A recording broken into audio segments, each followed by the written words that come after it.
दैविक ताप किसको कहते हैं? अभी आंधी चल रही है, वर्षा होने लग जाए, फसल खराब हो जाए, खेती बाड़ी नष्ट हो जाए, नर्मदा जी में बाढ़ आ जाए, लोगों के घर बहने लग जाएं, आदि आदि इस प्रकार की जो आपदाएं आती हैं, दैवी आपदा। अच्छा, ये तो हो गई सार्वभौम आपदा। तो कई बार ऐसा होता है कि किसी किसी विशेष घर में भी दैवी आपदाएं आती हैं। तीन प्रकार के ताप हैं हमारे जीवन में, तीन ही प्रकार के कष्ट हैं, दैविक, दैहिक, भौतिक तापा। एक तो देवताओं के द्वारा दिया गया ताप, दूसरा दैहिक ताप, अपने ही तन से प्राप्त हुआ ताप। किसी को लंग्स की बीमारी हो गई, किडनी की बीमारी हो गई, ब्रेन की बीमारी हो गई, अंदर पेट की बीमारी हो गई, पैर खराब हो गए, हाथ खराब हो गए, कुछ भी, मन खराब हो गया, बुद्धि खराब हो गई। और तीसरा ताप होता है किसी व्यक्ति के द्वारा दिया गया ताप। भाई से नहीं बनती, पत्नी से नहीं बनती, माता पिता से नहीं बनती, बच्चों से नहीं बनती, इनसे लड़ाई करते हैं, उनसे लड़ाई, उनको जीवन में कोई कष्ट नहीं है, शरीर उनका ठीक है, दैविक ताप भी नहीं है कोई उनके जीवन पर, वो 24 घंटा चिंता में क्यों रहते हैं? उससे मेरा संबंध खराब हो गया है। किसी अन्य के द्वारा दिया गया ताप। ये तीन ही ताप हैं पूरे विश्व में, या तो देवताओं के द्वारा दिया गया ताप, या स्वयं के शरीर से उत्पन्न हुआ ताप, या किसी अन्य व्यक्ति के द्वारा दिया गया ताप। लेकिन यहां क्या कहते हैं? तापत्रय विनाशाय श्री कृष्णाय वयं नमः। इन तीनों तापों को खत्म नहीं करते ठाकुर जी। एक बात बहुत ध्यान से सुनिएगा हमारी, इधर देखो सब लोग। इस पृथ्वी पर आए हैं तो ताप तो जीवन में आएगा, ताप से नहीं बच सकते आप। शारीरिक ताप भी, मीराबाई के जीवन में ताप नहीं आया, बहुत ताप आए। बाल्यकाल से ही श्री कृष्ण को अपना पति मानती थी, लेकिन माता पिता ने जबरदस्ती भोजराज के साथ विवाह कर दिया।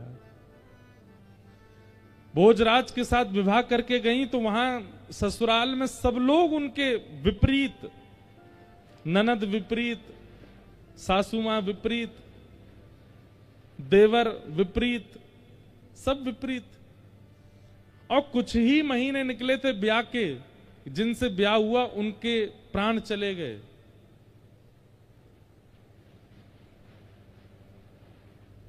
ननद और देवर ने मिलकर के मारने का यत्न किया, विष पिलाया, ना जाने क्या क्या किया, पिटारे में सांप बंद करके छोड़ दिया।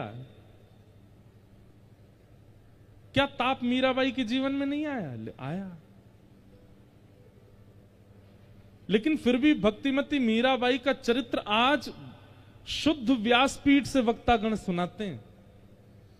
बड़ी बड़ी यूनिवर्सिटी में मीराबाई के एक एक पद के ऊपर लोग अध्ययन करते हैं, स्वाध्याय करते हैं। क्यों? क्योंकि ताप तो जीवन में आया, लेकिन फिर भी मीराबाई अप्रसन्न नहीं हुई, प्रसन्न रहती थी। क्यों? क्योंकि ठाकुर जी की शरणागति से ताप तो जीवन में आते हैं, पर उन तापों का अनुभव और प्रभाव नहीं पड़ता।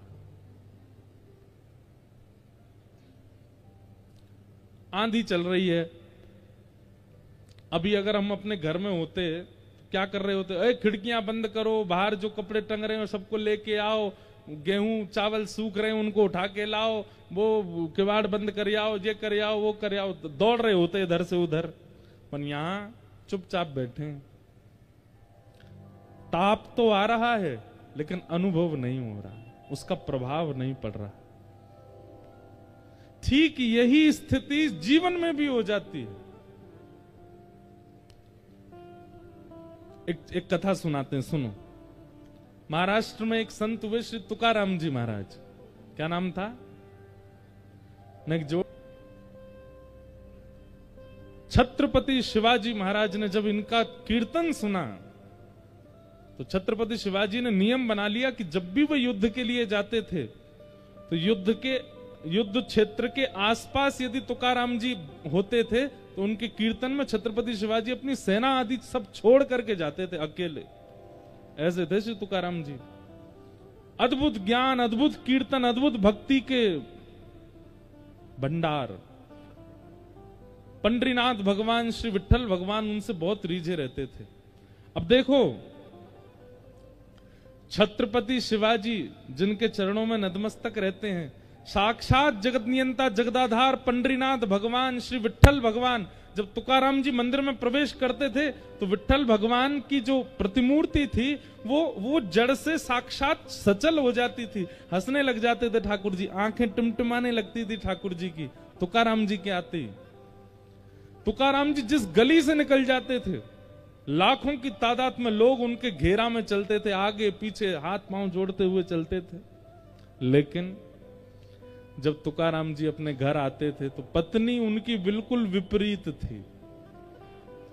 वो डांटती भी थी, फटकारती भी थी और खूब सुनाती भी थी। पूरे दिन कुछ करते धरते नहीं हो, प्रवचन करते रहते हो, कथाएं सुनाते रहते हो, कुछ दक्षिणा लिया करो, घर कैसे चलेगा। सोचो, छत्रपति शिवाजी महाराज का आज अगर नाम महाराष्ट्र की भूमि पर ले लिया जाए तो लोगों के रोंगटे खड़े हो जाते हैं। आज भी उन शिवाजी महाराज, वो शिवाजी महाराज तुकाराम जी के सामने नतमस्तक होकर बैठते थे और उनकी ये स्थिति थी अपने ही घर में। पत्नी उनको ज्यादा कुछ करती नहीं। लो ये गन्ने, खूब सारे गन्ने दे दिए, इनको बेच के आओ और उसका जो पैसा मिलेगा लाके मुझको देना। घर चलाना आता नहीं है, बस पूरे दिन कथा प्रवचन करते रहते हो, जाओ चलो। तुकाराम जी निकल गए गन्ने लेके।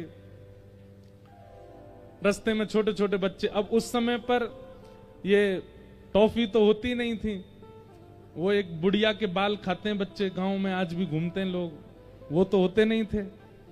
या ये चूरन चटनी आजकल जो बच्चे खाते हैं अपनी जीभ के सुख के लिए, ये सब पहले तो होता नहीं था। पहले तो आम होते थे, सेब होते, गन्ना होते, इनसे ही स्वाद लेते बच्चे। तुकाराम जी गन्ना लेकर के जा रहे अपने कंधे पर के खूब सारे, इतने में बच्चे पीछे पड़ गए, गन्ना दे दो, गन्ना दे दो।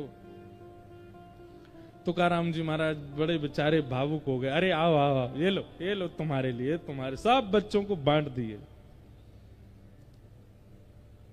सारे गन्ने बांट दिए, एक बच्चा। तुकाराम जी ने अपने ऐसे कंधे पर लटका लिया, दोनों हाथ टांग लिए उस पे, घर आ रहे थे। पत्नी इतनी खुश हो गई, ओ हो सबरे गन्ने बेके आए, खूब सारा पैसा लेके आए होंगे। जैसे तुकाराम जी घर आए, पत्नी ने तो महाराज खूब सुंदर उनकी आरती करी। आओ आओ आओ आओ, देखो आज कितने अच्छे लग रहे हो, कथा करके आते हो अच्छे नहीं लगते, आज अच्छे लग रहे हो, दक्षिण पैसा लेके आए होंगे ना, बताओ कितने रुपए में बेका सब। तुकाराम जी बोले देवी मैं तो गया बेचने ही था, तो मार्ग में बहुत सारे बच्चे मिल गए, मैं तो बांटे आया सब में, और ये एक मैं इसलिए बचा के लाया था कि भाई तुम भी हो मैं भी हूं, हम दोनों भी तो खाएंगे। पर मैं ये सोच रहा हूं कि हम खाने वाले दो, गन्ना तो एक ही है, अब हम दोनों में कौन खाएगा इसको। दो होते तो बात और अच्छी बन जाती। पत्नी को आया गुस्सा, अपने दांत कटकटाने लगी, बोले रुक जाओ मैं बताती हूँ तुमको। बांटे आए बच्चों में और गन्ना पकड़ करके एक दिया उनके कमर पे, सोई गन्ना टूट गया, दो हो गए। तुकाराम जी बोले वाह वाह वाह, जय हो विठल भगवान, आपने तो ऐसी बुद्धिमान पत्नी मुझको दी है, बताओ इसने दो कर दिए, ले एक तू खा एक मैं खाऊंगा। इतनी अनुकूलता में रहते थे, उनको पीड़ा का अनुभव होता ही नहीं था। आज का पति होता क्या करता, ऐसे व्यवहार की पत्नी मिल जाए तो, या ऐसे व्यवहार का पति मिल जाए तो आज के लोग नहीं सहन कर पाएंगे। लेकिन तुकाराम जी पर कोई प्रभाव नहीं पड़ता था उस बात का। अब इसका उत्तर क्या है, क्यों नहीं पड़ता था? तो अभी सीधी बात तो यह है कि तुकाराम जी भगवान के भक्त हैं इसलिए उनको लेकिन ऐसे नहीं ना, कोई बात ऐसी बताई जाए जिससे ये प्रमाणित हो जाए कि तुकाराम जी को प्रभाव नहीं होता था। एक बार तुकाराम जी के गांव का एक नया बालक था, उसकी शादी के लिए पूरा परिवार पीछे पड़ रहा था, तू शादी कर शादी कर। उसने एक ही शर्त रखी, बोले हमारे गांव के तुकाराम जी अगर बोल देंगे कि शादी कर तो करूंगा। क्यों?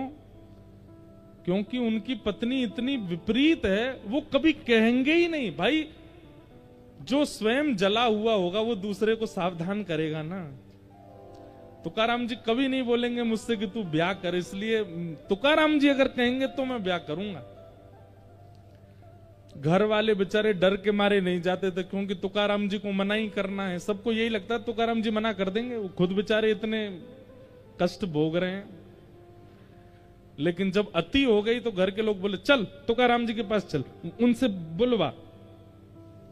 तो बालक गया और तुकाराम जी से जाके बोला मेरे घर के परिवार के सब लोग पीछे पड़ रहे हैं और सब लोग मुझसे कह रहे हैं कि आप ब्याह कर लो, पर मैंने सबसे कहा है कि आप कहेंगे तो ही मैं ब्याह करूंगा।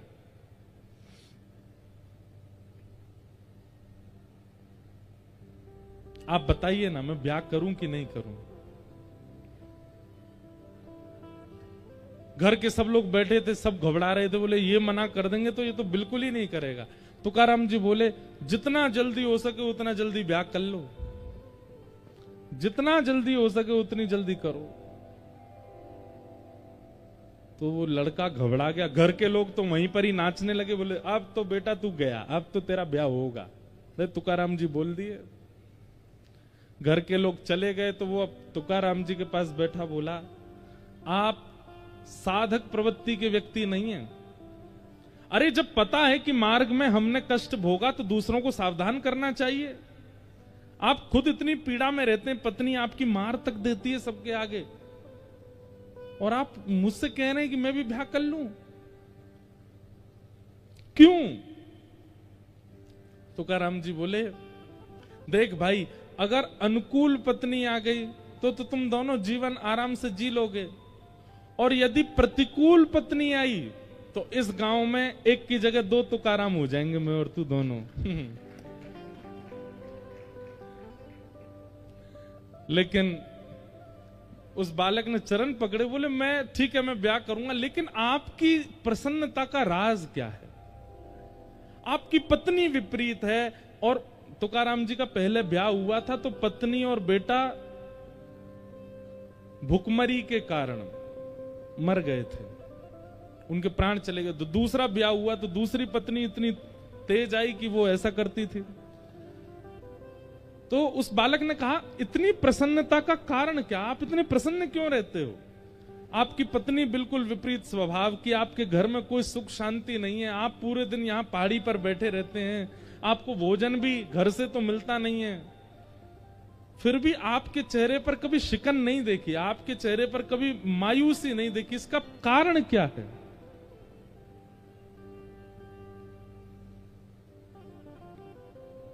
संतों का उत्तर देने का तरीका बड़ा विचित्र होता है।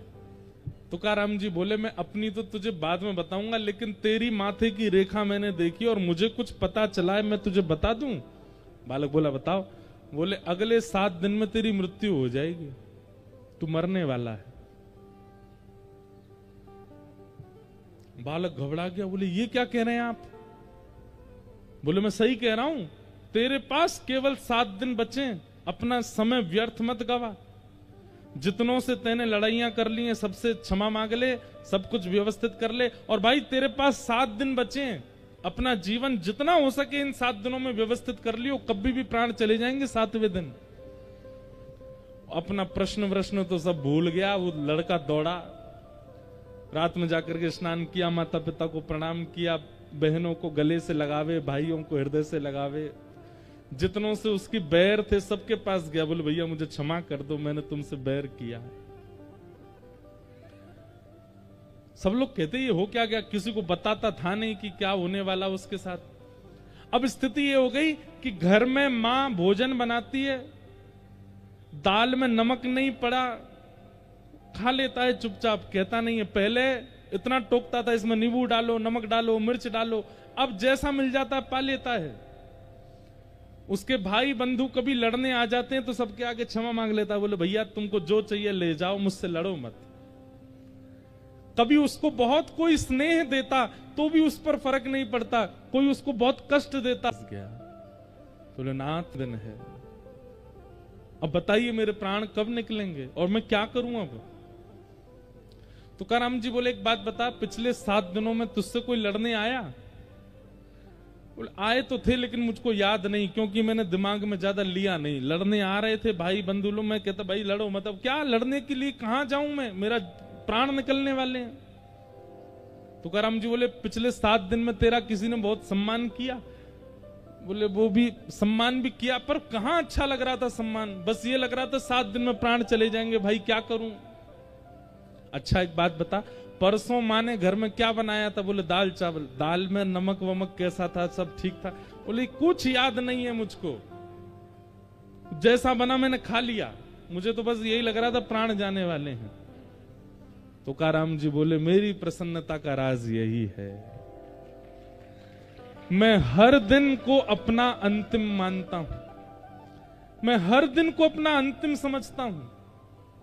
कोई मुझसे लड़ने आता है तो मैं विचार करता हूं मेरे क्या पता अगले क्षण मेरे प्राण चलेगा, इससे बैर क्यों करूं।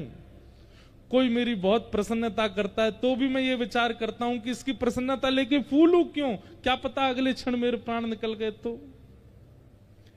पत्नी मुझे मारती है, भोजन नहीं देती, या भोजन देती है तो जला हुआ दे देती है, मैं पा लेता हूं, कुछ कहता क्यों नहीं हूं, क्योंकि मुझे लगता है मेरा अंतिम क्षण हो सकता है, मेरा कोई भी समय मेरे प्राण जा सकते हैं, इसलिए मैं ये सब संसार के व्यवहार में पड़ता ही नहीं। बालक चरणों से लिपट गया, बोले भगवान आपने कृपा कर दी, आपने जीवन का सूत्र दे दिया। हम लोगों में कुभाव उत्पन्न क्यों होता है? क्योंकि हमें यह विश्वास है कि हम कल भी जीवित हैं, कल देख लेंगे। हम लोगों में सम्मान के प्रति इतनी रुचि क्यों है? क्योंकि हमें विश्वास है कि कल और मिल सकता है। सम्मान के प्रति रुचि और अपमान के प्रति क्रोध, या जितने भी विकार हमारे चित्त में आते हैं वो केवल इसलिए आते हैं क्योंकि हमें विश्वास है कि हम जीवित रहने वाले हैं।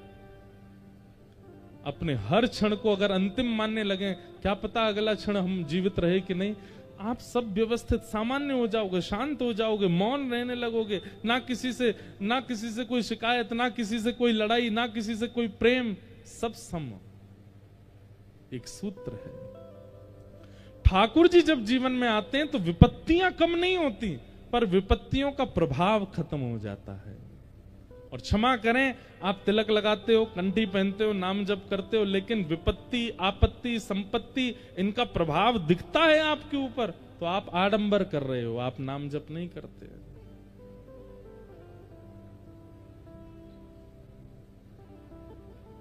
तापत्रय विनाशाय श्री कृष्णाय वयं नमः। ऐसे 3 तापों को उपशमन करने वाले श्री कृष्ण को हम बारंबार प्रणाम करते हैं। भागवत जी के महात्म का पहला श्लोक।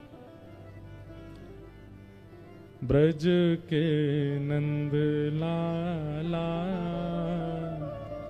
राधा जी के सांवरिया,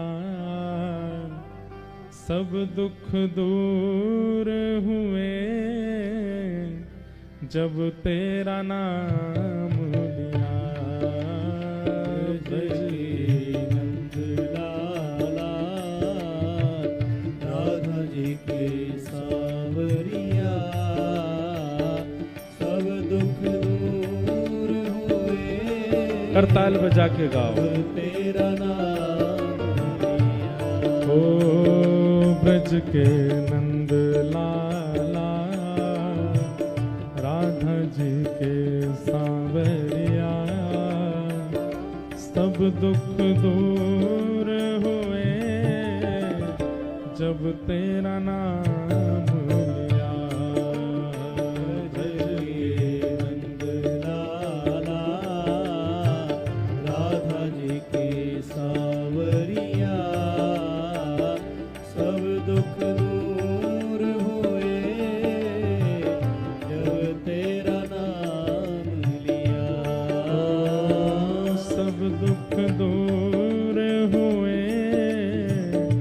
जब तेरा नाम लिया। सब दुख दूर हुए जब तेरा नाम लिया। ओ मीरा पुकारे तुम्हें गिरधर गोपाला। मीरा पुकारे तुम्हें गिरधर गोपाला। मीरा पुकारे तुम्हें गिरधर गोपाला। मीरा पुकारे तुम्हें गिरधर गोपाला।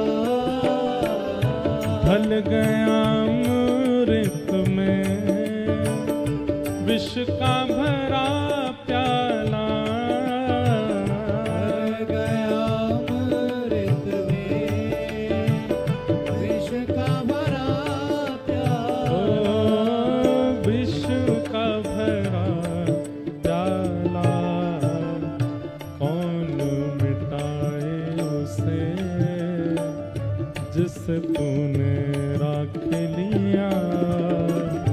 सब दुख दूर हुए जब तेरा नाम लिया। सब दुख दूर हुए जब तेरा नाम लिया। ओ सब दुख दूर हुए जब तेरा नाम लिया। सब दुख दूर हुए जब तेरा नाम। श्री राधा रमण लाल की।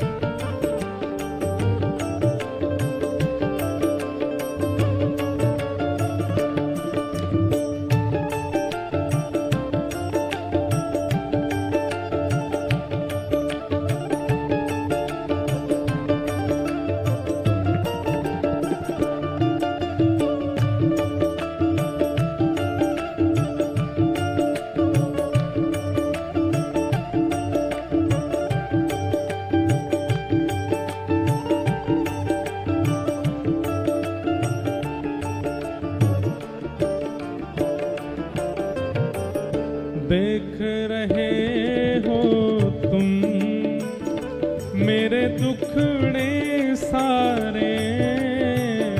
देख रहे हो तुम मेरे दुखड़े सारे।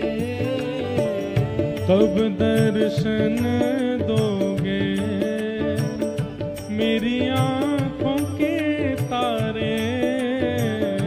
कब दर्शन दोगे तेरी आँखों के तारे। ओ मेरी आंखों के तारे।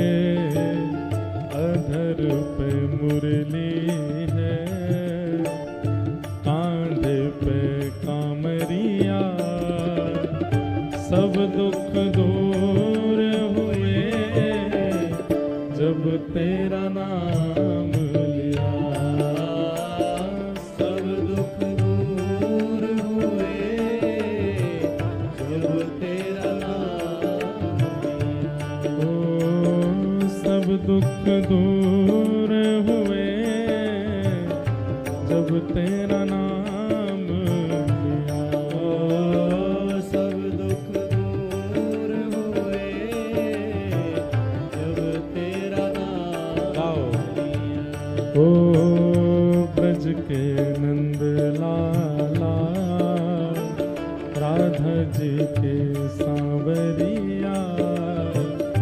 सब दुख दूर हुए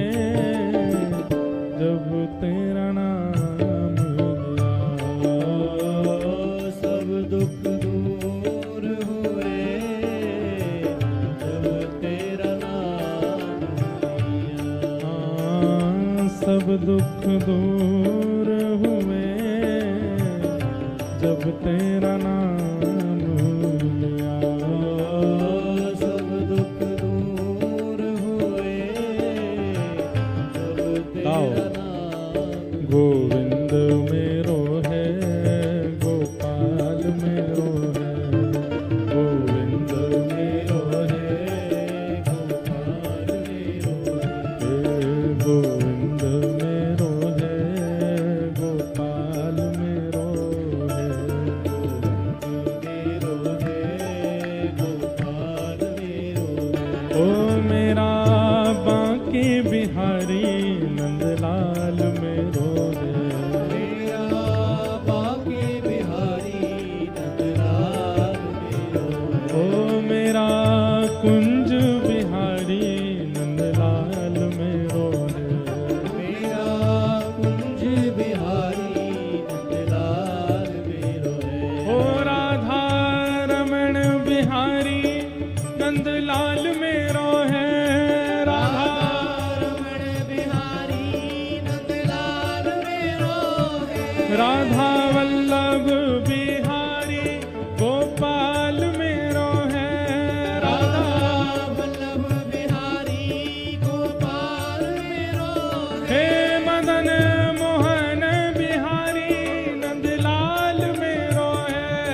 मदन मोहन बिहारी नंदलाल मेरो है। गोपीनाथ बिहारी नंदलाल मेरो है। गोपीनाथ बिहारी नंदलाल मेरो है। ओ प्यारो गिरिवरधारी गोपाल मेरो है। गिरवरधारी गोपाल मेरो है। प्यारो गिरिवरधारी गोपाल मेरो है। प्यारो गिरवरधारी गोपाल मेरो है। हे गोविंद मेरो है, गोपाल मेरो मेरो है, गोपाल मेरो है। हाँ, गोविंद मेरो है, गोपाल मेरो मेरो है, गोपाल मेरो है। हाँ, गोविंद मेरो है, गोपाल मेरो मेरो है, गोपाल मेरो है। श्री गोविंद मेरो है, गोपाल मेरो मेरो है, गोपाल मेरो है।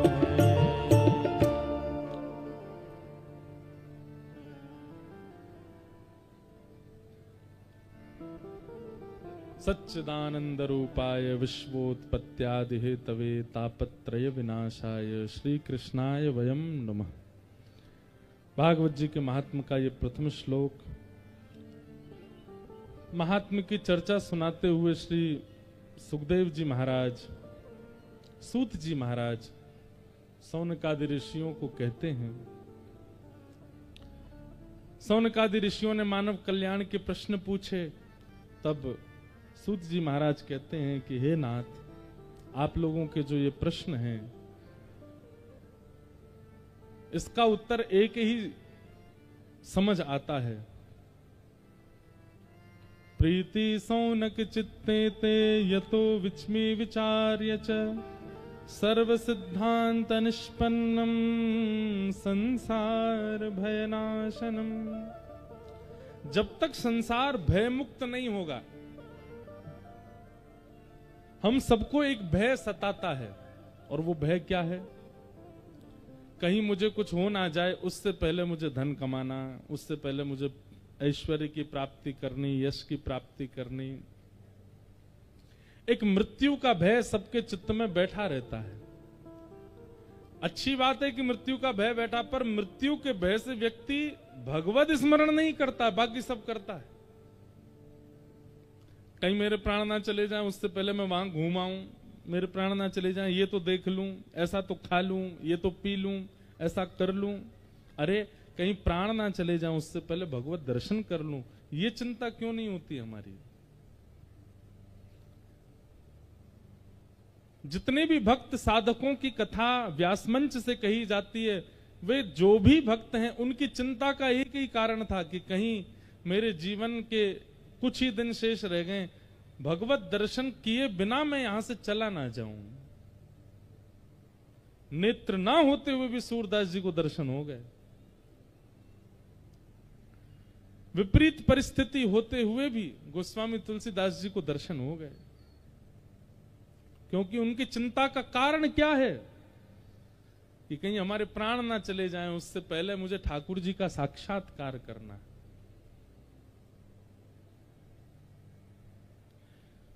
और मृत्यु के भय से पहले भगवत दर्शन की इच्छा चित्त में प्रकट कराने की सामर्थ्य केवल भागवत जी में है। श्रीमद् भागवत का आश्रय लेने वाला व्यक्ति निश्चित है कि वो इस स्थिति में आ जाएगा कि उसकी अंतिम इच्छा यही रह जाएगी कि मेरे प्राण जाएं, उससे पहले मैं ठाकुर जी को देख लूं। और कालव्याल मुखग्रास त्रास निर्णा सहेतवे श्रीमद्भागवतं शास्त्रं कलौ कीरेण भाषितम्। श्रीमद् भागवत रूपी शास्त्र का आश्रय लो, सूत जी महाराज ने सोनकादि ऋषियों से कहा। इसी से ही मृत्यु का भय दूर होगा और मृत्यु से पूर्व भगवत दर्शन की इच्छा चित्त में प्रकट होगी। भगवत दर्शन की इच्छा चित्त में आते ही व्यक्ति का जीवन सुधरने संवरने लगेगा। सोनकादि ऋषियों ने कहा कि भागवत जी में ऐसा क्या है, कृपा कर हमको इसका थोड़ा महात्म्य सुनाइए। तब सूत जी महाराज महात्म्य सुनाते हुए कहते हैं, एक बार की बात है, बद्रीनाथ में सनक सनंदन सनातन सनत कुमार भगवान के प्रथम अवतार भ्रमण कर रहे थे। तभी सामने से श्री नारद जी महाराज को आते देखा। नारद जी के मुखमंडल पर थोड़ी सी उदासी देख करके सनत कुमारों ने पूछा कि हे नारद जी, आपकी चिंता का कारण क्या है?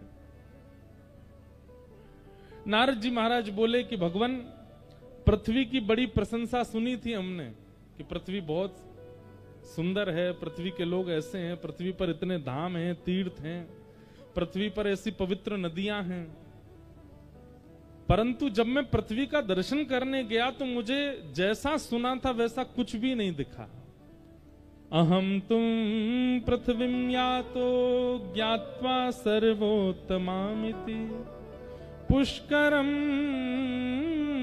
च प्रयागम च काशी गोदावरी तथा हरिक्षेत्रे कुरुक्षेत्रे श्रीरंगम सेतुवंदनम एवमादिषु तीर्थेषु भ्रममाण इतस्ततः।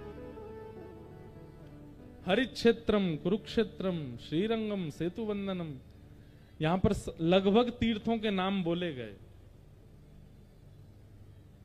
अभी एक प्रश्न उठता था मेरे मन में, तीर्थों के नाम बोले हैं और तीर्थों के नाम बोल करके कहा गया कि यहां पर ये पाप होता है, ये पाप। अरे शहरों के नाम क्यों नहीं बोले? मानते हैं कि तीर्थ में दो चार लोग कुछ गलत अपराध करने वाले होते होंगे, शहरों में तो सभी होते हैं। यहां पर बंबई का नाम लेते, कलकत्ता का नाम लेते, दिल्ली का नाम लेते, बड़े बड़े शहरों का नाम लेते तो समझ आता। नारद जी महाराज कह रहे हैं पुष्करम च प्रयागम च काशीम गोदावरीम तथा हरिक्षेत्रे कुरुक्षेत्रम श्रीरंगम सेतुवंदनम, सब तीर्थों की बुराई कर रहे हैं? नहीं, नारद जी महाराज हमको संकेत कर रहे हैं कि अत्यंत साफ स्थानों की स्थिति ये है, तो शहरों की स्थिति तो आप अनुमान लगा लेना क्या होगी। अत्यंत स्वच्छ पवित्र तीर्थों की स्थिति ये है, तो शहरों की स्थिति तो हम वर्णन कर ही नहीं सकते हैं। नारद जी ऐसा कहना चाह रहे हैं। प्रिंसिपल ने क्लास टीचर से पूछा कि आपकी क्लास का रिजल्ट कैसा रहा, तो टीचर ने कहा सबसे नंबर अव्वल आने वाला बालक फेल हो गया है, तो बाकियों की स्थिति समझ जाओ आप। सबसे ज्यादा नंबर लाने बालक ही फेल हो गया। जैसे और दूसरा इसका उदाहरण सुनो, जब पिताजी अपने पुत्र से पूछते हैं, हाँ भाई रिजल्ट आया तुम्हारा, क्या आया रिजल्ट में? बोले पिताजी मेरी बात में पूछना, हमारे गांव का वो लड़का है ना सबसे ऊपर हमेशा फर्स्ट आता, वही फेल हो गया, अब मेरा रिजल्ट तो आप समझ ही जाओ। जब वही फेल हो गया तो मैं कहां आया हूंगा। तो नारद जी महाराज तीर्थों का नाम इसलिए बोल रहे हैं कि भाई जब तीर्थों की स्थिति ये हो गई है तो शहरों की तो आप अनुमान लगा लेना क्या स्थिति हो गई है। सत्यम नास्ति तपः शौचम दया दानम न विद्यते उदर भरिणो जीवा बराका कूट भाषिण मंदा सुमंद मतयो मंद भाग्यायुपद्रुता आहा पाखंड निरता संतो विरक्ता सपरिग्रह। बोले महाराज सत्यम नास्ति, सबसे पहला सत्य नहीं बोलते। मैं एक बात क्या करता हूं अपनी कथा में कि आप लोग 30 दिन का एक हमारी कहने से एक क्रम करो। आज तारीख है 1, बहुत बढ़िया तारीख है, आज से शुरू कर दो। अब तो क्या आधा दिन तो निकल ही गया, रात तो होने वाली है, लेकिन कल से शुरू कर देना अगली 1 तारीख तक।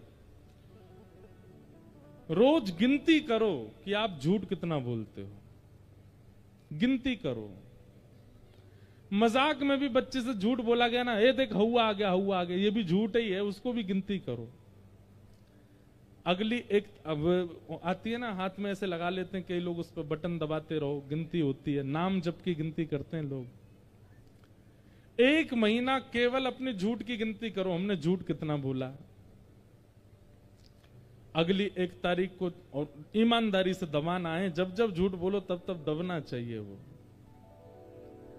अगली 1 तारीख को जब आप अपने उसको काउंटर को देखेंगे ना, आपकी आंखें खुली रह जाएंगी, कितना झूठ बोलते हैं। इसमें 2 चीजें होंगी, बहुत ध्यान से सुनिएगा।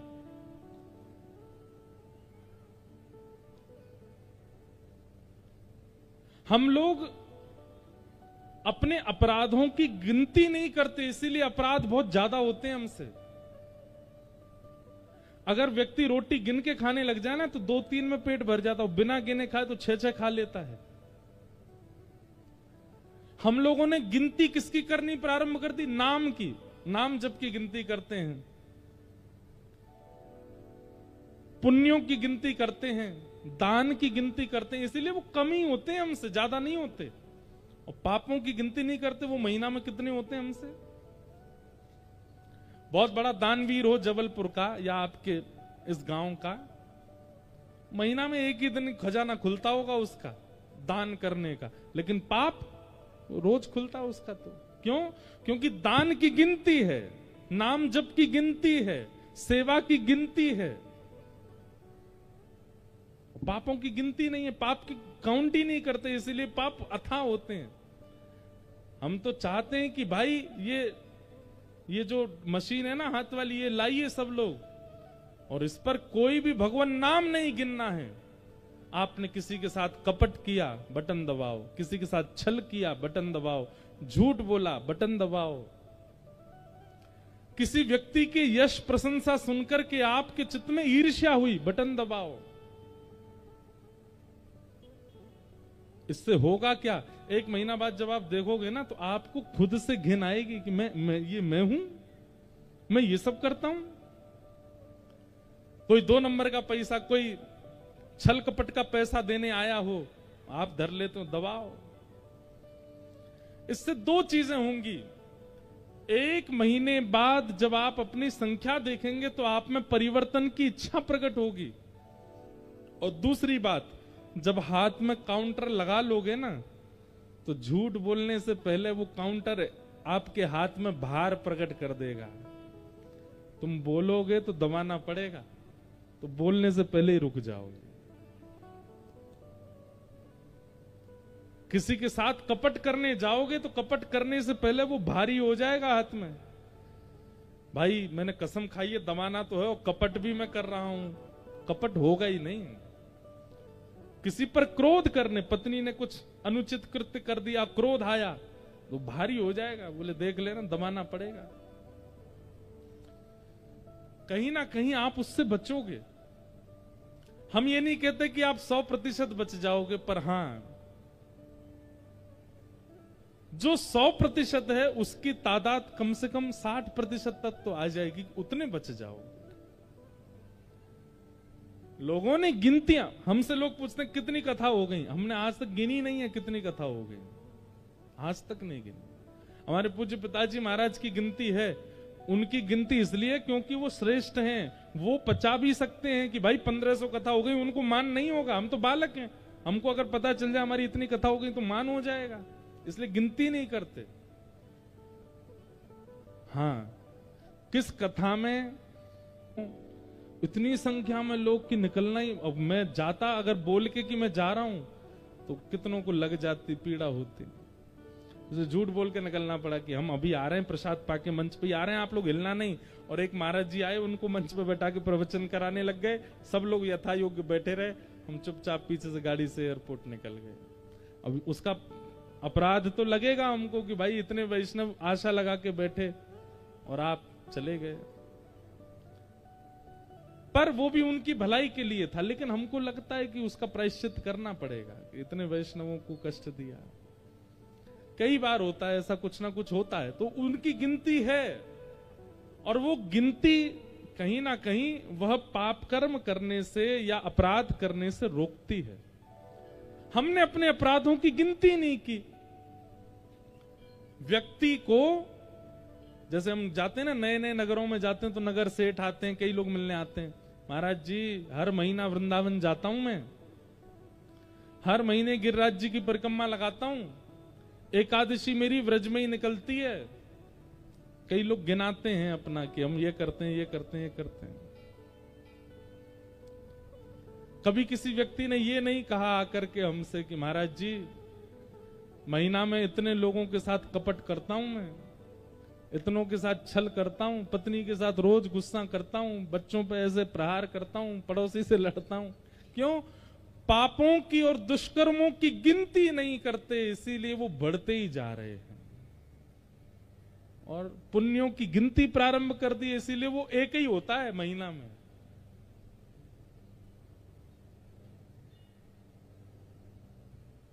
हम तो गिनती नहीं करते, कथा कितनी हो रही है, चलने दो, हो रही है, चलने दो। इसकी क्या गिनती करना, अपने दुष्कर्मों की गिनती करो।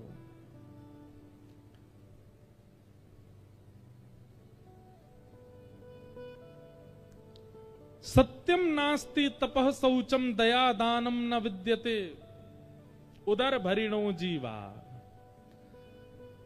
नारद जी कहते हैं यहां सत्य नहीं बोलता कोई भी, यहां तपः नास्ति शौचम नास्ति, कोई तप नहीं करता, कोई पवित्र नहीं रहता। इस पृथ्वी पर सब लोग बिल्कुल विचित्र हैं। व्यक्ति 2-2 बार नहाते हैं पृथ्वी के लोग, इधर देखो ध्यान से सुनना, 2-2 बार स्नान करते हैं, सुबह भी और शाम को भी, लेकिन मन इतना मलिन है। हम लोग केवल बाह्य दिखावा करते हैं, सौम्यता का, शुद्धता का, पवित्रता का, ज्ञान का, वैराग्य का, भक्ति का। लेकिन अगर कोई ऐसी मशीन आ जाए जिससे भीतर की पता चल जाए, घबरा जाए आदमी।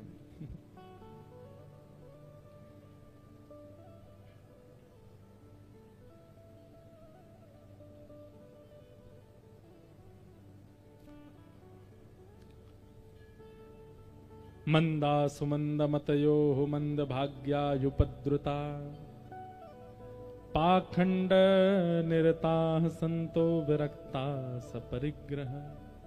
अब यहां बहुत सारी ऐसी बातें कही गई हैं, सुनने में कई लोगों को यूं कष्ट सा भी होगा, अरे भाई ये तो बहुत ज्यादा बता रहे हैं, ऐसा भी पाप होता है, ये भी पाप होता है, ऐसा भी होता है। लेकिन ठीक है, पृथ्वी पर सब हो रहा है। नारद जी महाराज बड़े पीड़ित हो गए इन सब बातों से। तब नारद जी वृंदावन पहुंचे और वृंदावन में उन्होंने क्या देखा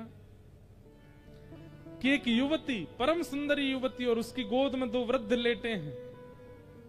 जैसे ही गए तो वो युवती नारद जी को रोकने लगी। भो भो साधो क्षणम तिष्ठत मच्चिंतामपि नाशय दर्शनम तव लोकस्य सर्वथा गहरम परम। पापम गंगा पापम शशीतापम दैन्यम कल्पतरुस्तथा पापम तापम च दैन्यम च हरन्ति संत सज्जन। बंधुओं, वैष्णव दर्शन जरूर किया करो। एक बार को मंदिर दर्शन आप नहीं कर पाओ चलेगा, लेकिन कोई वैष्णव, कोई भजनानंदी, कोई महापुरुष यदि आपके नगर में आता है तो उसको जरूर मिला करो। शास्त्र कहते हैं कि गंगा पाप मिटाती है, शशि तापम, चंद्रमा की जो प्रकाश है ना, आजकल तो हम भी आपकी तरह घरों में ही सोते हैं, पहले लोग छतों पे सोते थे, इसलिए ज्यादा बीमार नहीं पड़ते थे। क्यों? चंद्रमा की जो किरण है ना, उसमें औषधि तत्व होता है। इसलिए कई बार कहते हैं जल, चंद्रमा की छांव में जल रखो, खीर रखो और दूध रखो, ऐसे रखते हैं, फिर उसको सेवन करते हैं, उससे कई रोग दूर होते हैं। आज भी कहीं ना कहीं हम रोग निवृत्त इसलिए हैं क्योंकि हम सबके घरों में जो जल का स्रोत है वो ऊपर ही होता है, उस पर चंद्रमा की थोड़ी किरण तो पड़ती है। चंद्रमा की किरणों में कई औषधि तत्व होते हैं। गंगा पाप मिटाती है, चंद्रमा ताप मिटाता है, और स्वर्ग का कल्प वृक्ष दैन्यता मिटाता है, दरिद्रता मिटाता है।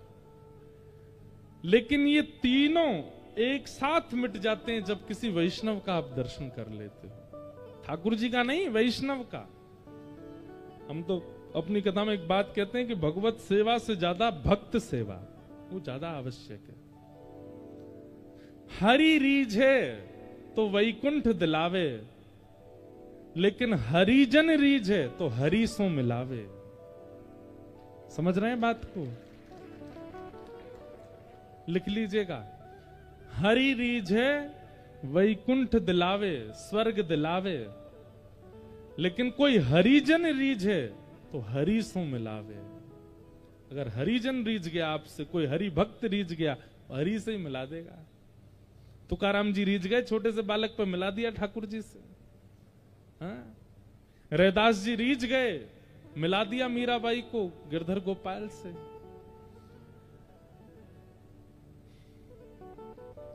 श्री रामानंदाचार्य जी रीझ गए, मिला दिया रैदास जी को राम जी से। भक्त जब तक आपसे प्रसन्न नहीं होगा, आप कितना भी भजन कीजिए, कितना भी साधन कीजिए, कितने भी अनुष्ठान कर लीजिए, कोई भक्त आपसे प्रसन्न नहीं हुआ तो हरि के दर्शन नहीं हो पाएंगे आपको। भैया, आप चाहे एक बात हमारी सुनना, कितना भी टैक्स पे करो, कितना भी पैसा जमा करते रहो, इधर देखो सब लोग बहुत ध्यान से सुनो, लेकिन राष्ट्रपति नहीं मिलेगा आपसे। लेकिन राष्ट्रपति भवन में कार्य करने वाला वहां का कार्यकर्ता यदि आपका मित्र हो जाए, आपका संबंधी हो जाए, तो आपको बहुत बहुत नियमों का पालन, बहुत बुकिंग, बहुत प्रोसीजर करने की आवश्यकता नहीं है। वो मित्र आपको किसी दिन सहजता से मिलवा देगा। ठीक वैसे ही आप कितने भी यज्ञ, अनुष्ठान, धर्म के कार्य करते रहिए, लेकिन जब तक किसी हरिजन को प्रसन्न नहीं रखोगे, हरिजनों के प्रति आपकी भावना नहीं होगी, हरि नहीं मिलेंगे। इसलिए कथा का उद्देश्य भगवत सेवा प्रकट होना नहीं है कि आपके चित्त में ठाकुर जी की सेवा प्रकट हो। कथा का उद्देश्य हरिजनों की सेवा, हरिजनों की सेवा, भक्तों की सेवा। हम माइक पे बोल रहे हैं, हमारी आवाज कम लग रही है आपको? हैं? यहां सुनो, हमारी कथा सुनो। गिरधर जब अपनों कर जाने, गिरधर जब अपनों कर जाने। ठाकुर जी ने आपको अपना लिया कब जानो? ताको मन भगतन की सेवा, ताको मन भगतन की सेवा। संत चरण रज सदा लुभाने, संत चरण रज सदा लुभाने। जब अपनों कर जाने, गिरधर जब अपनों कर जाने। हरिजनों की। तो भक्ति महारानी ने रोका। नारद जी महाराज ने पूछा, देवी आप कौन है और आपकी गोद में ये जो दो वृद्ध लेटे हैं ये कौन है? तब कहा कि मैं भक्ति हूं और ये दोनों मेरे पुत्र हैं, ज्ञान और वैराग्य। नारद जी बोले, आप युवा हैं और बच्चे बूढ़े हैं, ऐसे कैसे हो गया? नारद जी, भक्ति महारानी बोली, क्योंकि भक्ति सब करते हैं, भक्ति सबके चित्त में है, पर ज्ञान और वैराग्य दोनों मेरे पुत्र किसी के चित्त में नहीं है, इसलिए दोनों वृद्ध हो गए। अब एक बात समझ रहे हैं आप लोग? भक्ति है तो सही, लेकिन कैसी है? अप्रसन्न भक्ति। हम सबके चित्त में भक्ति है, पर वो भक्ति संतुष्ट नहीं कर पा रही हम लोगों को, हमको प्रसन्न नहीं कर पा रही है। क्यों? क्योंकि वो प्रसन्न नहीं है। भक्ति की प्रसन्नता किसमें है? जब तक उसके पुत्र नहीं आएंगे चित्त में, वो प्रसन्न नहीं रहेगी। हम लोग भक्ति तो करते हैं, पर ज्ञान और वैराग्य से कहीं ना कहीं चूक रखते हैं, इसीलिए भक्ति हमारी लाभकारी नहीं होती। बहुत ध्यान से सुनिएगा, भक्ति के साथ में ज्ञान भी जरूरी है।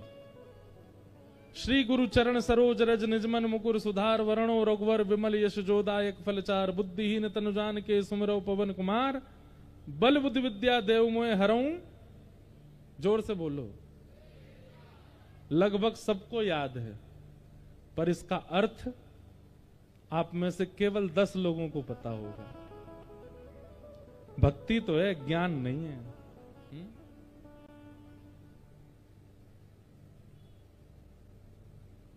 धर्मो रक्षति रक्षितः सबको पता है, पर ज्ञान नहीं है। घर पर आए मेहमान को तिलक लगाते हैं, चंदन लगा के फिर अक्षत लगाते हैं, सम्मान तो है, पर ज्ञान नहीं है। क्यों लगाते हैं? ये चावल क्यों लगाए जाते हैं किसी के माथे पर? उसके पीछे कारण क्या है? घर पर आए मेहमान, घर पर आए संतों के चरण क्यों छुए जाते हैं? क्या कारण है उसका? सूर्य उदय से पहले उठ जाना चाहिए, सूर्यास्त के बाद बहुत देर तक जगना नहीं चाहिए। क्या कारण है उसका? शंकर जी पर पंचामृत क्यों चढ़ाया जाता है? भक्ति तो सब में है, पर ज्ञान नहीं है। नवरात्रि में व्रत क्यों किए जाते हैं? 16 सोमवार क्यों किए जाते हैं? सब कुछ पता सबको है, पर इनके पीछे मूल उद्देश्य किसी को नहीं पता। होली पर बताओ रंग क्यों लगाते हैं सबको? ऐसा क्या है होली वाले दिन कि सबको रंग लगाओ? उस दिन क्या हुआ था? चलो दीपावली की तो हम मानते हैं कि उस दिन ऐसा कहते हैं राम जी आए थे तो घर सजाए सबने, पटाखे फोड़े सबने। अच्छा तो चलो दीपावली के दिन राम जी आए इसलिए दिया जलाए गए, पटाखे फोड़े गए, पर पूजा लक्ष्मी गणेश की क्यों होती है? इनके पीछे कारण क्या है? आप भी किए जा रहे हो, कभी मन में प्रश्न ही नहीं उठा कि क्यों होता है? देखो, लक्ष्मी कौन है? हमारे जीवन की रक्षक हैं लक्ष्मी। उद्देश्य होना चाहिए वो लक्ष्मी। पर लक्ष्मी के साथ नारायण तो सुने जाते हैं। गणेश जी की पूजा क्यों होती है? बोले गणेश जी कौन है? बोले गणेश जी बुद्धि के देवता हैं, इसलिए गणेश जी की पूजा होती है कि भाई ये लक्ष्मी तुम्हारे जीवन में आवे, लेकिन साथ में बुद्धि लेकर के आवे, नहीं तो लक्ष्मी का असद प्रयोग करोगे बहुत लक्ष्मी हो जाने पर पीने खाने लग जाओगे, बहुत लक्ष्मी हो जाने पर उसका गलत व्यय करने लग जाओगे। इसलिए गणेश जी के साथ लक्ष्मी जी की पूजा होती है कि गणेश जी बुद्धि प्रदान करें, वहीं लक्ष्मी का व्यय किया जाए। हमारा हिंदू वैदिक सनातन धर्म केवल करने पर निर्भर है। आजकल करते नहीं है, उसके पीछे कारण है। रक्षाबंधन पर बहन सूत्र बांधेगी भाई को, क्यों? कारण क्या है उसके पीछे?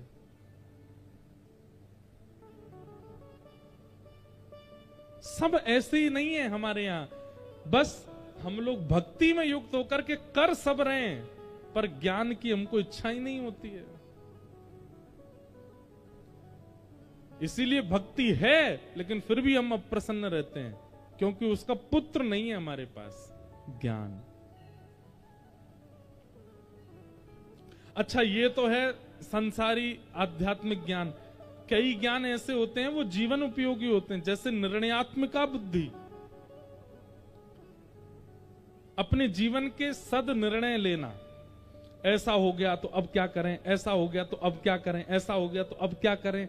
इन सब स्थितियों में जो हम निर्णय लेते हैं, इसको भी ज्ञान कहते हैं। वो ज्ञान भी सत्संग से आता है। स्वामी विवेकानंद के प्रवचन को सुनकर के एक महिला बड़ी प्रसन्न हो गई और दौड़ करके गई और स्वामी जी से बोली, हमसे ब्याह कर लो। स्वामी विवेकानंद बोले, ब्याह क्यों करना है? बोले, ताकि आप जैसे पुत्र को जन्म दे सकूं। स्वामी विवेकानंद ने 3 परिक्रमा लगा, कहा, मैं ही बेटा हूं आपका, मुझे ही पुत्र मान लो। मैं अपने जैसा बेटा दे पाऊंगा कि नहीं, क्या पता। अब ये निर्णयात्मिका बुद्धि है, ये भी तो ज्ञान है। एक बार स्वामी विवेकानंद जी से बहुत सारे लोगों ने पूछा कि कृष्ण इतने सुंदर थे कि सब उनके प्रति आसक्त हो गए। क्या कृष्ण का रूप, स्वरूप, वाणी, विचार, लीला इतनी अद्भुत थी कि उनके लिए लोग कुछ भी कर बैठते थे? ऐसा क्या था कृष्ण में जो उनके पीछे सब बावले रहते थे? तो स्वामी विवेकानंद बोले, इसका उत्तर हम अभी नहीं देंगे, कल के प्रवचन में देंगे। और कल का प्रवचन मंच पे नहीं होगा। तो बोले, कहां होगा? पास में समुद्र है, दरिया है, समुद्र के तट पर होगा, और खड़े खड़े हम प्रवचन करेंगे, खड़े खड़े आप सुनना। सब लोग पहुंच गए। स्वामी विवेकानंद समुद्र की तरफ कमर करके खड़े हो गए और सब श्रोता सामने समुद्र की तरफ मुख करके खड़े हो गए। और स्वामी जी ने जैसे प्रवचन करना प्रारंभ किया, एक एक शब्द बोलते और एक एक पांव पीछे करते समुद्र की ओर। अब जो जो स्वामी जी पीछे जाएं तो श्रोता भी सब पीछे जाने लगे उनके। करते करते करते करते इतने जलाशय में, समुद्र के अंदर प्रवेश कर गए। तभी स्वामी विवेकानंद जी सब श्रोताओं से बोले, तुम सब लोग कहां खड़े थे और अब कहां आ गए, देखना जरा। सब बोले, हम तो किनारे पर थे, भीतर आ गए। स्वामी विवेकानंद जी बोले, मुझ जैसे सामान्य मानव की बात सुनते सुनते जब किनारे से समुद्र के भीतर आ गए, तो जिनकी बातें मैं सुनाता हूं, उन कृष्ण का जब रूप पृथ्वी पर रहा होगा तो लोगों की स्थिति कैसी हुई होगी, इसका अनुमान अपने आप लगा लो। मुझ सामान्य से पर आकर्षित होकर के तुम समुद्र में भीतर घुसे चले आए, तो श्री कृष्ण अधरम मधुरम वदनम मधुरम चलितम मधुरम हसितम मधुरम मधुराधिपते अखिलम मधुरम, जिनका सब मधुर है, वो जब प्रत्यक्ष पृथ्वी पर रहे होंगे तो फिर क्या स्थिति होती होगी, इसका अनुभव आप खुद कर लो। ये ज्ञान है, हम में ये सब ज्ञान नहीं है। हम पर तो कोरी भक्ति है, मतलब सब्जियां नहीं है, केवल रोटी से ही पेट भर रहे हैं। पेट तो भर जाएगा पर तृप्ति नहीं होगी, स्वाद नहीं मिलेगा, आनंद नहीं होगा। इसलिए ज्ञान और वैराग्य आवश्यक हैं। तो ज्ञान कितना चाहिए? कोई बहुत ज्ञानी नहीं बनना है, केवल उतना ज्ञान लीजिए कि नित्य प्रवचन सुना कीजिए, YouTube पर सुनो, प्रत्यक्ष जाके सुनो, और वहां जो प्राप्त हुआ वो आपके पास पर्याप्त रूप से रहे। इतना ज्ञान बहुत है जीवन के लिए। लेकिन प्रत्येक दिन सुनो, एक दिन भी बेनागा, प्रवचन और सत्संग के प्रति नागा नहीं होना चाहिए। और इन प्रत्येक दिनों में जो जो प्राप्त करते जाओ उनको समाविष्ट करते जाओ, इतना ज्ञान चाहिए। अब आई बात वैराग्य की। वैराग्य क्या है? धीमे धीमे धीमे धीमे अपनी व्यवस्थाओं का, जो संसारी व्यवस्थाएं उनका त्याग करो। जैसे लेट सोते हैं, जल्दी सोना शुरू करो, ये भी एक त्याग है। लेट तक सोते हैं, जल्दी उठना शुरू करो, ये भी एक त्याग है। व्यसन करते हैं, धीरे धीरे उनका त्याग करो, ये भी एक त्याग है। क्रोध करते हैं, धीरे धीरे क्रोध की स्थिति कम करो, बिल्कुल खत्म मत करो, थोड़ा थोड़ा कम कर दो। लोभ करते हैं, उसकी स्थिति कम करो। भोग करते हैं, उसकी स्थिति कम करो।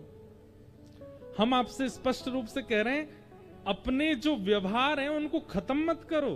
काम, क्रोध, लोभ, मोह, ईर्ष्या, द्वेष, अभिनिवेश, अहंता, ममता, जो भी है आपके अंदर, उसको खत्म मत कीजिए। पर हाँ, इस कथा के बाद थोड़ा घटाओ, थोड़ा कम करो। एक बार कम होना प्रारंभ होगा तो फिर आपको आनंद आने लगेगा उसमें, फिर आप अपने आप घटाओगे उसको। जैसे आपको क्रोध बहुत जल्दी आ जाता है, किस बात पर क्रोध आता है? इन बातों पर आता है। हमारे अनुकूल भोजन नहीं बना हो तो हमको क्रोध आ जाता है, हमारे अनुकूल सोने की व्यवस्था नहीं हो तो हमको क्रोध आ जाता है, पंखा अच्छे से नहीं चले, एसी नहीं चले तो क्रोध आ जाता है, विपरीत व्यक्ति आकर के बहुत बोलता है तो क्रोध आता है। अब इन स्थितियों में आपको क्रोध आता है। अब इन स्थितियों में जब क्रोध आवे तो नेत्र बंद करके ठाकुर जी का स्मरण करो। भाई, दवाई तभी ली जाती है जब रोग होता है। क्रोध रोग है। जैसे ही क्रोध आने लगे तुरंत नेत्र बंद करो। श्री कृष्ण गोविंद हरे मुरारे, हे नाथ नारायण वासुदेव, हरे कृष्ण कृष्ण कृष्ण हरे हरे, हरे राम। आप हाथ बीच के करो, चाहे मुंह दबा के करो, क्रोध को पीने का यही तरीका है। उसी समय कीर्तन करने लग जाओ। किसी को देख करके काम भाव प्रकट होने लग जाए, तुरंत नेत्र बंद करो और नेत्र बंद करके अपना युगल मंत्र गाने लग जाओ। राधे कृष्ण कृष्ण कृष्ण राधे राधे, राधे श्याम राम श्याम राधे राधे। ओम नमो भगवते वासुदेवाय, ओम नमो भगवते वासुदेवाय। घटेगा काम, क्योंकि आप औषधि लेते हो तुरंत ही।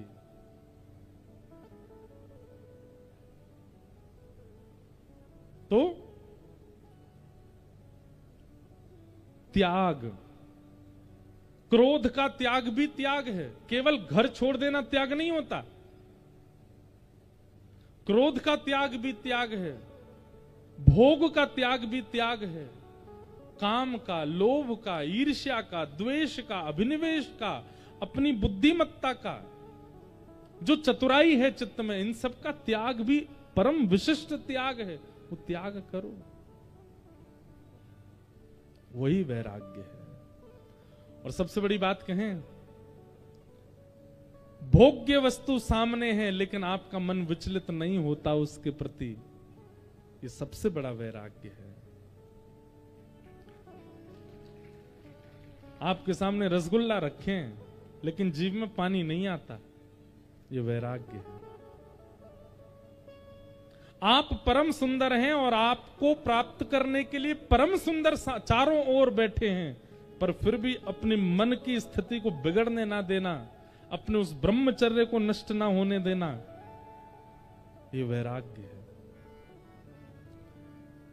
बहुत अपॉर्चुनिटीज आई लाइफ में भोग भोगने की, लेकिन नीची नजर करके और निकल पड़े, नहीं उसकी तरफ देखा, ये वैराग्य है। घर छोड़ देना कोई बड़ी बात थोड़ी है। बच्चे भी जाते हैं हॉस्टल घर छोड़ करके। आजकल के युवा बालक भी बड़ी बड़ी मेट्रोपॉलिटन सिटीज में रहते हैं घर छोड़ करके, कोई बड़ी बात थोड़ी है घर छोड़ना। घर छोड़ना वैराग्य नहीं होता। वस्तु का त्याग वैराग्य नहीं है, वस्तु के प्रति जो आपकी कुदृष्टि है उसका त्याग वैराग्य होता है। वस्तु का त्याग वैराग्य नहीं है। तो ये ज्ञान और वैराग्य भक्ति के पुत्र हैं। जब तक ये पुष्ट नहीं होते तब तक भक्ति प्रसन्न नहीं होती। ज्ञान और वैराग्य दोनों वृद्ध हो गए थे, नारद जी महाराज ने उनकी पुष्टता के लिए विचार किया। तब नारद जी भ्रमण करते करते बद्रीनाथ पहुंचे। वहां सनत कुमारों से कहा कि ज्ञान और वैराग्य कैसे युवा हों, कृपा कर इसका कोई उपाय बताओ। तब कहा, देखो ज्ञान और वैराग्य को मानवों के चित्त में प्रकट करने का एक ही उपाय है। बोले क्या? 5 प्रकार के यज्ञ हैं और उन 5 यज्ञों में सबसे बड़ा यज्ञ एक ही है, श्रीमद् भागवत की कथा। इससे बड़ा कोई यज्ञ नहीं है।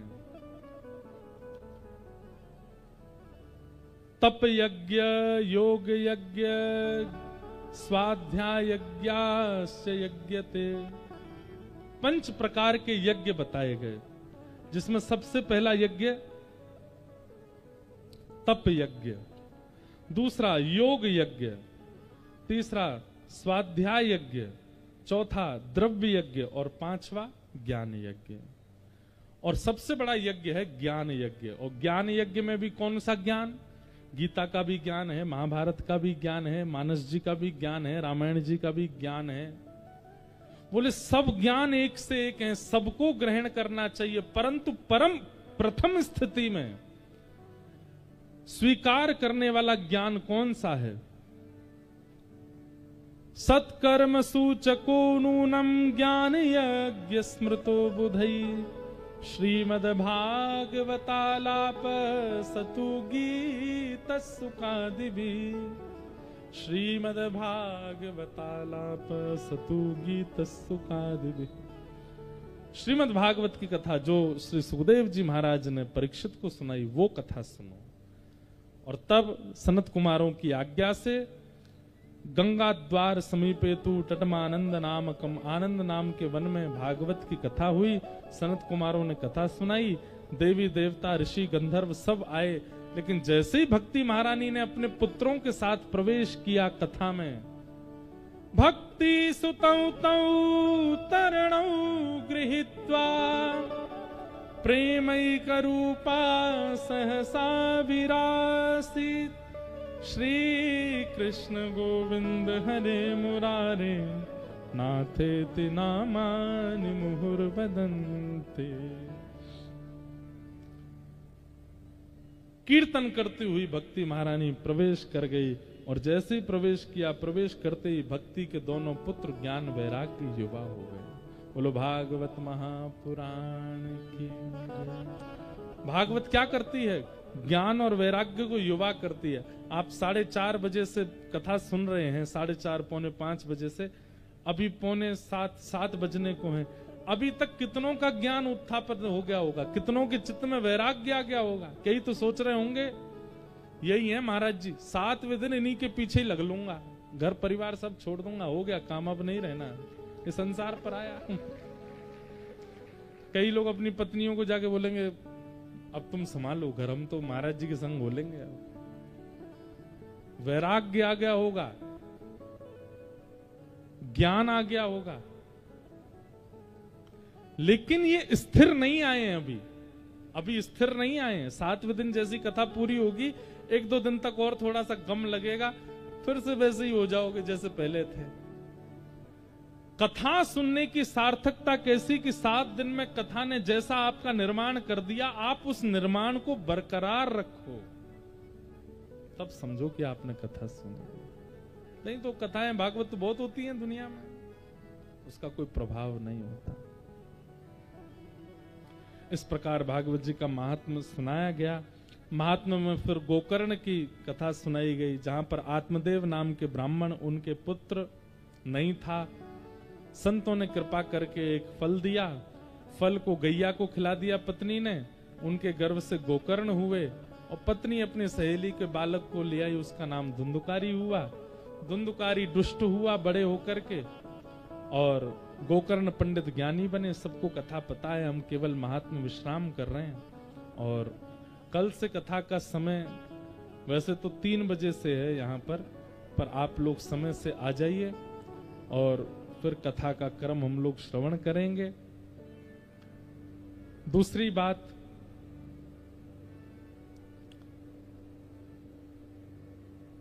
पिछले कुछ दिनों से हम बहुत भाग दौड़ में हैं, बहुत ज्यादा श्रम हो गया है, इसलिए अभी हम एक तो मौन की अवस्था में भी हैं और थोड़ा ध्यान की अवस्था में भी हैं, इसलिए हम ज्यादा अभी संपर्क और मिलन सबसे कर नहीं रहे हैं। इसलिए आप लोग केवल कथा में ही दर्शन लाभ ले लीजिए, बाकी एक दिन सबसे मिलेंगे भी, सबके भाव स्वीकार करेंगे, वो हम कल बता देंगे कौन सी तारीख को हम सबसे मिलेंगे। उसके अलावा आप लोग श्रमित मत होना, गर्मी का समय है, सुबह कहीं आप लोग आ जाओ, और हमारा फिर नर्मदा जी पास में है, बिना स्नान के तो मन लगेगा नहीं, तो हो सकता है कि हम रोज ही चले जाएं, रोज ही स्नान के लिए हों।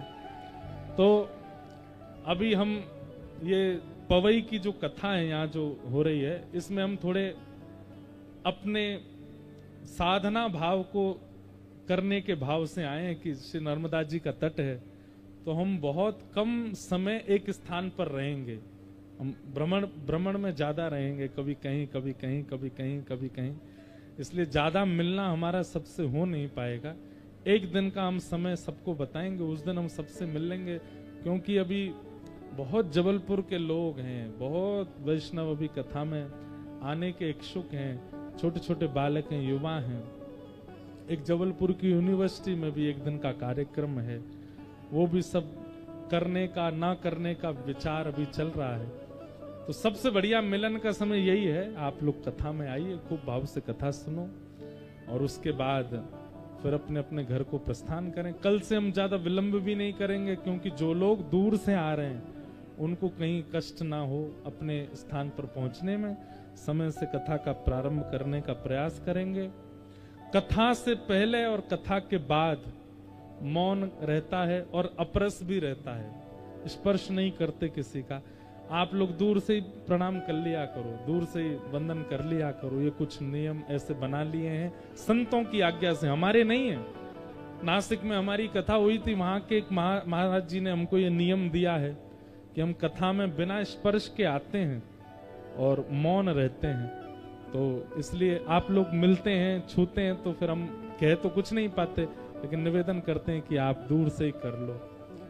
गिरधर लाल जी भी पधारे हैं, उनके दर्शन की भी कब योजना बनेगी कल हम सब बता देंगे आपको। उसी दिन हम मिलेंगे, उसी दिन लाल जी मिलेंगे, भाव से कथा का श्रवण होगा। आइए आज के मंगल भाव को विश्राम देते हैं। 2 मिनट हरिनाम संकीर्तन करते हुए सब लोग अपने अपने घर को प्रस्थान करेंगे। गोविंद गोविंद गाइए रे भजो, राधे गोपाल कृष्ण गाइए।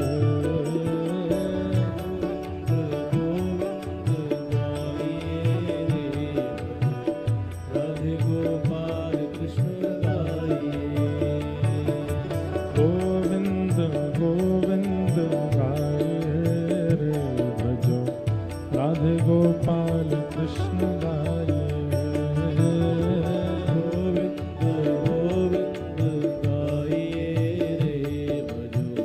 राधे गोपाल कृष्ण गाइए। ओ राजा राम राम राम, राजा राम राम राम, राजा राम राम राम, सीता राम राम राम, राजा राम राम राम, राजा राम राम राम, राजा राम राम राम, सीता राम राम। हे राजा राम राम राम, राजा राम राम राम, राजा राम राम, सीता राम राम।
हनुमान जी महाराज की जय बाल कृष्ण लाल की जय गोवर्धन नाथ की जय गिरिराज धरण की जय जय श्री